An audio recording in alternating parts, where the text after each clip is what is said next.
Assalamu alaikum students. Today we are going to start chapter number 13, and chapter number 13 is about Afghans and the Sultanate of Delhi. So in this chapter we will discuss about the Afghans and the Delhi Sultanate. तो इनका आपस में क्या link है कि दिल्ली सल्तनत और अफ़गान का, अफ़गान से कौन से रूलर्स इधर आए और दिल्ली सल्तनत में उन्होंने वहाँ पे अपनी रूलिंग स्टार्ट की या वो वहाँ पे एज अ रूलर्स आए. क्वेश्चन नंबर 1 है, who was the most able king of the Khilji dynasty? Describe the measure he took to make his rule prosperous and peaceful. Question हमसे पूछा है कि कौन जो है वो खिलजी डायनेस्टी का मोस्ट एबल किंग था और दूसरे हमने उसके मेजर्स बताने हैं कि उसने अपने टाइम पीरियड में क्या क्या मेजर्स लिए. तो आंसर में सबसे पहले तो आपने एक लाइन लिखनी है सिंपल, हु को कट करके लिखेंगे आप अलाउद्दीन खिलजी. ठीक है, Alauddin Khilji was the most able king of the Khilji dynasty. इसके बाद हम इसका बाकी पार्ट का आंसर स्टार्ट करेंगे. पेज नंबर 70 पे आप थर्ड पैराग्राफ पे आएंगे. अलाउद्दीन वॉज अ स्ट्रिक्ट, यहाँ पे मैयर्स हैं उसके ये तमाम. Alauddin was a strict and successful ruler who tried to bring peace and prosperity to this kingdom. Alauddin जो था वो एक बड़ा सख्त किस्म का स्ट्रिक्ट इंसान था. अच्छा, मैं आपको एक चीज़ यहाँ पे थोड़ी सी थोड़ा इंट्रोडक्शन के तौर पे बता दूंगी. अभी मैंने आपको बताया ना कि अफ़गान और दिल्ली सल्तनत है. अच्छा, बेसिकली जो खिलजीज थे इनके बारे में ये कहा जाता है कि ये इनका ताल्लुक तुर्क से था. ठीक है, तुर्क से ताल्लुक था, लेकिन ये वहाँ से अफ़गानिस्तान में आके सेटल्ड हुए और उसके बाद ये दिल्ली में एंटर हुए. ठीक है, इंडिया में एंटर हुए. ठीक है, अब हम इसके मेजर्स देखते हैं. Alauddin was a strict and successful ruler who tried to bring peace and prosperity to this kingdom. Alauddin जो था वो एक स्ट्रिक्ट इंसान था और सक्सेसफुल रूलर माना गया. ठीक है, क्यों? हु ट्राई टू ब्रिंग, क्योंकि इसने पीस लेकर आया, अमन और प्रॉस्पेरिटी लेकर आया अपने किंगडम में. He took an active part in running the government and made sure that prices of food item were controlled. ठीक है, तो वो एक तरह से कह लो अपनी गवर्नमेंट में एक एक्टिव पार्ट परफॉर्म कर रहा था और उसको एक्टिवली रन कर रहा था अपनी गवर्नमेंट को. उसमें उसका क्या था कि वो उसने इस चीज़ को देखा कि जो फूड की प्राइसेस हैं वो कंट्रोल में हो. दूसरे टैक्स जो है वो उसने फिक्स किए. And the policy of land grants to noble was revised.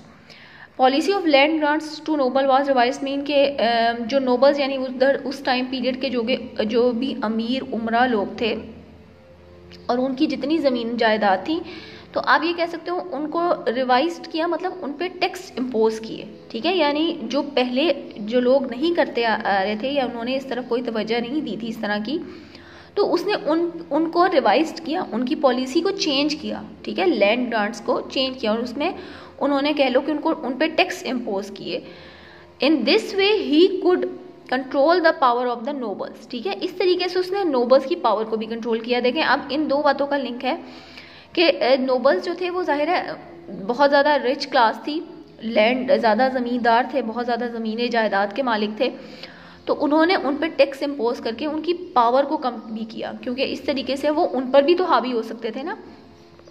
In this way he could control the power of the nobles. तो इस तरीके से उसने नोबल्स की पावर को वो कंट्रोल कर सकता था जब उन पर उसने टैक्स इम्पोज किए. He strictly enforced his order and banned alcohol and public meeting to stop rebellions against his rule. अच्छा, इसके बाद इसने क्या किया, इसने कुछ फर्दर इसकी मेजर्स क्या थे कि इसने जो अपने जो ऑर्डर देता था उसको स्ट्रिक्टली उसको फॉलो भी करवाता था. ठीक है, दूसरी बात ये कि उसने अल्कोहल को बैन कर दिया था, ख़त्म कर दिया था. ठीक है, जैसे औरंगज़ेब ने अपने टाइम पीरियड में किया था, मुग़ल एम्परर जो था. And public meeting to stop rebellion against his rule. और फिर जो पब्लिक मीटिंग यानी जो लोग ग्रो एक जगह पे जमा होकर मीटिंग करते थे या अपना कोई ऐसी मीटिंग करते थे, यानी जैसे आपस में बैठ गए, तो ये चीज़ उसने ख़त्म की क्योंकि वो इसके ख़िलाफ़ था. उसको लगता था इस तरीके से रिबेलियंस सामने आएंगे. ठीक है, उसके रूल के यानी उसके ख़िलाफ़ लोग आएंगे. तो ये चीज़ इसने ख़त्म की, क्योंकि जब हम इस तरह से जब लोगों का ग्रुप इकट्ठा होगा तो उसमें ज़रूरी नहीं कि सारे लोग उस रूलर के बारे में या उसकी एम्पायर के बारे में पॉजिटिव ही बात करें, नेगेटिव भी बात कर सकते हैं और बाकी लोगों को भी इस चीज़ के लिए उभार सकते हैं. तो इस वजह से उसने पब्लिक मीटिंग जो थी वो ख़त्म कर दी, उसके ख़िलाफ़ हुआ.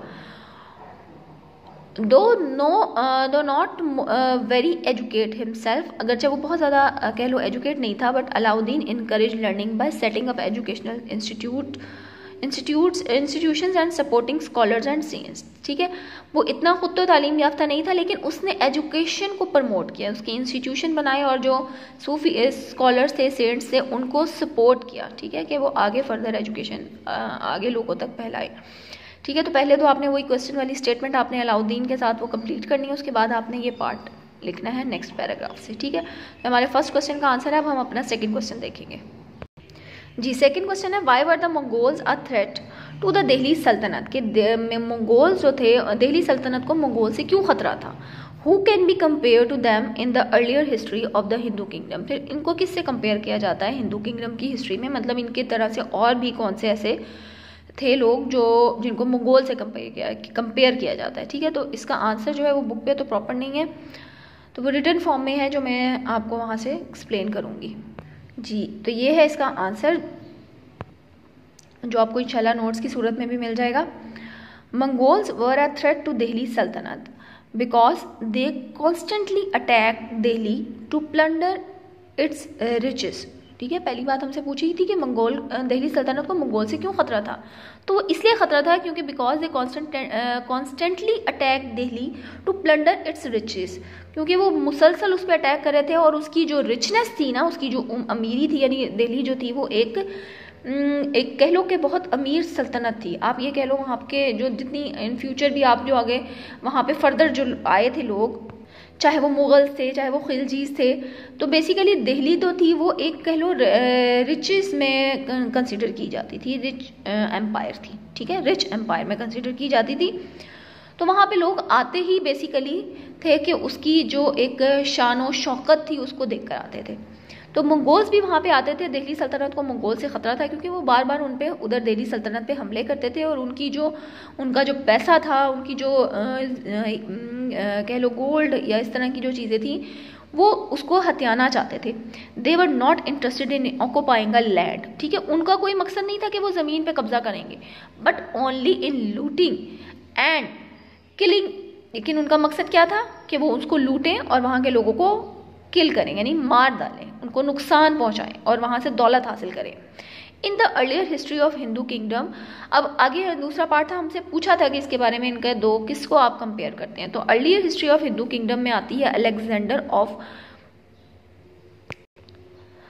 Alexander of Macedon played a similar role. ठीक है, हिंदू किंगडम में एक आते हैं अलेक्जेंडर ऑफ मैकाडोन, जो था उसका भी एक तरह से सिमिलर रोल था, जो आया था इंडिया और वहाँ पे उसने भी वहाँ की जो दौलत थी वो लूटनी चाहिए थी। सुल्तान महमूद ऑफ गजनी, ये भी एक उसी तरह का कंपैरिजन किया ना कि वो और कौन से दो रूलर्स थे मंगोल टाइप, तो वो थे अलेक्जेंडर ऑफ मैकाडोन और सुल्तान महमूद ऑफ गजनी।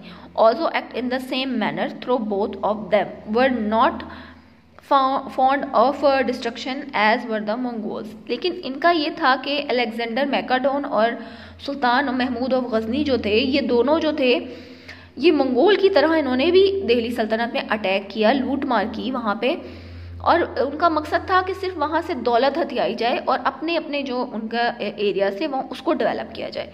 ठीक है, इन लोगों ने जो था, इन दोनों ने जो थी वो उनका मकसद था वहाँ से चोरी करना ही कह सकते हैं हम, क्योंकि वहाँ पे लूट मार करना और वहाँ की जो दौलत थी, जो भी उनके पास पैसा था, उसको हथियाना। लेकिन उनका मकसद जो था वो डिस्ट्रक्शन करना नहीं था। ठीक है, डिस्ट्रक्शन मीन्स तबाही बर्बादी करना। लेकिन मंगोल्स जो थे उन्होंने लूट मार के साथ साथ लोगों को मारा भी था। ठीक है, तबाही भी लेकर आए थे। तो आप 7th में जब आप देखोगे ना मंगोल्स के बारे में, तो उसमें मंगोल्स के बारे में यही बताया है कि उन्होंने जो एक मुसलमान टाइप पीरियड था, मुस्लिम का जो इन्होंने इम्प्रूवमेंट की थी, बहुत ज़्यादा चीज़ें कह लो कि सर्च आउट कर करके बहुत सारी बुक्स लिखी थी। तो वो मंगोल का जब वहाँ पे अटैक हुआ था ना, तो वो सब तबाह बर्बाद कर दिया था उन्होंने। तो मंगोल्स जो थे बेसिकली वो तबाही बर्बादी भी फैला रहे थे और वहाँ से दौलत भी लेना चाह रहे थे। तो ये हमारे सेकंड क्वेश्चन का आंसर है और ये रिटन फॉर्म में ही आपने खुद लिखना है। ठीक है, बुक में इसका प्रॉपर आंसर नहीं है। तो ये हमारे आज के दोनों क्वेश्चन के आंसर्स थे। Hopefully you understand the answer of all these question. Take care student, have a good day, अल्लाह हाफिज़।